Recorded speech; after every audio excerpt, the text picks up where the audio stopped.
First of all, we start with the name of Allah Almighty. Assalamu alaikum class. I hope you all will find fit and sound. My name is Tayyib. I am here to teach physics.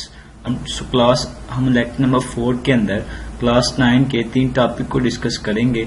वो number 1 पे हमारे पास है जी physical quantities, number 2 international system of units and number 3 prefixes. So आइए हम देखते हैं.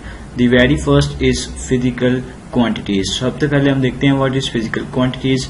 All measurable quantities are called physical quantities. अगर हम इसकी उर्दू में डेफिनेशन करते हैं तो तमाम काबिल पैमाइश मिकदारों को तिबी मिकदारें कहते हैं. एग्जाम्पल्स की बात करते हैं तो मास, टाइम, लेंथ. ठीक है. उसके बाद हम देखते हैं ये पोजेस करती है two common characteristics. Number 1 magnitude and number 2 unit in which the body और ऑब्जेक्ट इज मेजर्ड. ठीक है.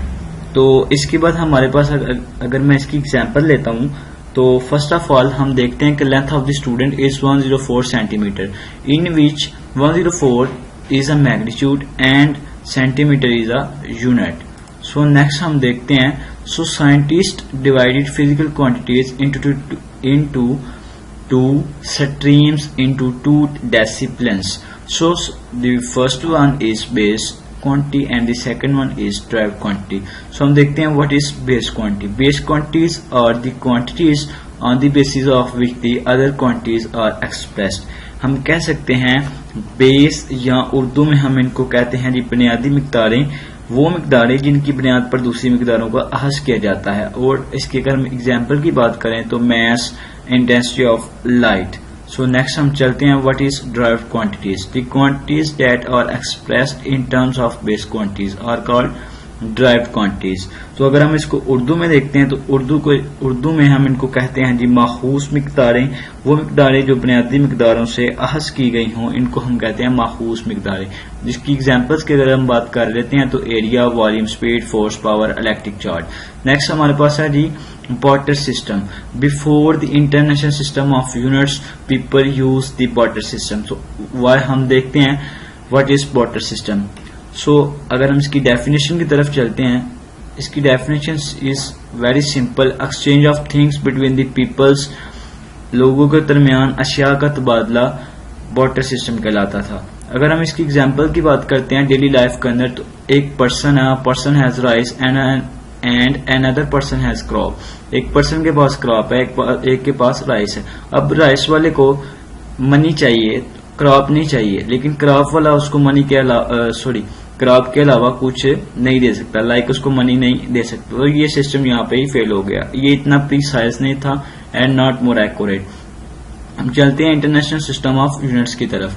Measuring is not a simply counting. हम कह सकते हैं कि मापना सिर्फ गिनना ही नहीं होता. मिसाल के तौर पर यहाँ पे हमने एग्जांपल ली, इफ वी नीड मिल्क और sugar we must also understand how much quantity of the milk और sugar we are talking about. So there is a need a standard system to measure unknown quantities. अगर हम इसको उर्दू में देखते हैं, elaborate करते हैं, मिसाल के तौर पर जब हमें दूध या चीनी की जरूरत होती है तो हमारे लिए जानना भी जरूरी होता है कि हमें दूध या चीनी की कितनी मिकदार दरकार है, कि हम उसकी कितनी मिकदार की बात कर रहे हैं. ठीक है. So one standard is set for a quantity then it can be express in term of that quantity that is called unit. ठीक है. एक बार मेयार मुकर्रर कर लिए जाएं तो वो मिकदारें इन मेयारों के हवाले से बयान की जा सकती हैं, उनको हम यूनिट्स कहते हैं जी. नेक्स्ट हम देखते हैं जो 11th जनरल कॉन्फ्रेंस हुई ऐसे यूनिट्स के हवाले से. With the development of science in the modern era and technology the need for a commonly acceptable system of units was seriously felt all over the world. In 1960 के अंदर बच्चों 11th general conference हुई measures, जिसका नाम था measures and weight, in Paris के अंदर. ठीक है बच्चों.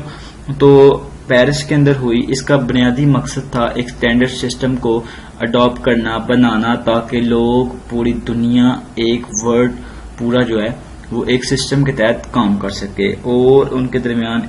सो बच्चों next we study base units. So what is base units. The units that describe the base quantities is called base units. अगर हम इसकी एग्जांपल की बात करते हैं तो length has a unit meter and symbol m. अगर हम इसकी दूसरी एग्जांपल की बात करते हैं तो math has a unit kilogram and symbol kg. और यहाँ पे हम इसको अगर उर्दू में देखते हैं तो हम इसको उर्दू में कहते हैं बुनियादी यूनिट्स। वो यूनिट्स जो बुनियादी मिकदारों को बयान करते हैं इनको हम बुनियादी यूनिट्स कहते हैं। आगे हमारे पास है ड्राइव यूनिट्स, जिनको हम उर्दू में माखूज यूनिट्स कहते हैं। The units use to measure derive quantities. यहाँ पे हम देखते हैं कि एग्जाम्पल्स की बात करते हैं। Acceleration has a unit metre पर second and volume has a unit cubic metre. ठीक है बच्चों, नेक्स्ट हमारे पास है जी prefixes. What is prefixes? Prefixes are the words और the letters added before SI units such as kilo, giga, mega। ठीक है बच्चों, अगर हम इसकी उर्दू में डेफिनेशन करते हैं, प्रीफिक्सेस वो अल्फाज हैं जो SI यूनिट्स के शुरू में इजाफी तौर पर शामिल किए जाते हैं, जैसे कि किलो, मेगा, गीगा, मिली वगैरह वगैरह। ठीक है, इसकी एग्जांपल्स हमने नीचे डिस्कस की हैं। तो वो हमारे पास आ गए 20 × 10⁻³ gram and 20 kg and 4.8 10⁻6 watt and 4.8 megawatt. So thank you very much.